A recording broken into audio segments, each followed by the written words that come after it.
নমস্কার বন্ধুরা, আমি সৈকত আর আমার ইউটিউব চ্যানেল সৈকত গার্ডেনে সবাইকে স্বাগত। তোমরা দেখতে পাচ্ছ আমার এই চিনেগাদাগুলোতে আমি এই তরল সারটা দিচ্ছি।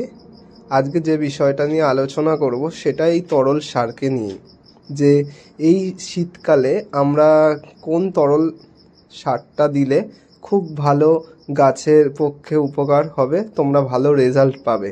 চলো তোমাদের বলি যে এই তরল সারটা কোন কোন গাছে দিতে পারবে। এই শীতকালে সব রকম গাছেই তোমরা এই তরল সারটা দিতে পারবে। গোলাপ, ডালিয়া, ইমপেশন, ক্যালেন্ডুলা, যত রকম গাছ আছে এই শীতকালের সব গাছেই তোমরা এটা দিতে পারবে। এটা মাসে 4 বার দিতে হবে, মানে প্রত্যেক সপ্তাহে 1 বার করে। তো তোমরা খুব ভালো রেজাল্ট পাবে। চলো বেশি কথা না বলে তোমাদের দেখাই কিভাবে আমি তরল সারটা তৈরি করছি। এটা 1 কিলো খোল নেয়া, তাতে এখন দিচ্ছি আমি ফাঙ্গিসাইড, সাব ফাঙ্গিসাইড দিলাম।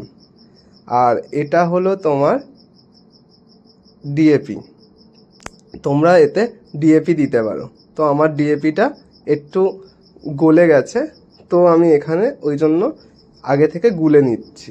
তোমরাও এইভাবে গুলে নেবে। ডিএপি না থাকলে তোমরা সুফলাও দিতে পারো। 1 কিলো খোলের জন্য আমি নিয়েছিলাম 150 গ্রাম মতন ডিএপি। তো তোমরা চাইলে ডিএপির পরিবর্তে সুফলাও নিতে পারো। এইভাবে আলাদা একটা জায়গায় আগে থেকে গুলিয়ে নেবে, তাহলে ওই খোলের সাথে মিশতে খুব ভালোভাবে মিশে যাবে আর কি। তো দেখো আমি আগে লিকুইডটা করে নিয়েছি, তারপরে এই খোলের সাথে আমি এটা পাইল করে দিলাম। তো আমার এটা একটু গলে গেছিলো সারটা, তাই আমি মগের মধ্যে জল দিয়ে একটুখানি গুলতেই গুলে গেছে। কিন্তু যেহেতু এটা দানা হিসাবে থাকে, তো এটা খুব তাড়াতাড়ি গলবে না। সেই কারণে আগে থেকে প্রায় 15-20 মিনিট আগে থেকে তোমরা দিয়ে রাখবে একটা জলের মধ্যে। তারপর সেটাকে একটুখানি ঘষবে, তো গলে যাবে। তারপর এইভাবে খোলের সাথে সেটাকে পাইল করে নেবে।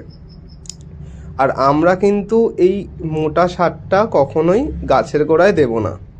তো দেখো 1 মগের থেকেও একটু কম আমি এখানে একটা বালতিতে মিশিয়ে নিচ্ছি। এখানে প্রায় 10 থেকে 15 লিটার মতন জল আছে, তার সাথে মিশিয়ে আমি এবার পাতলা করে নিলাম।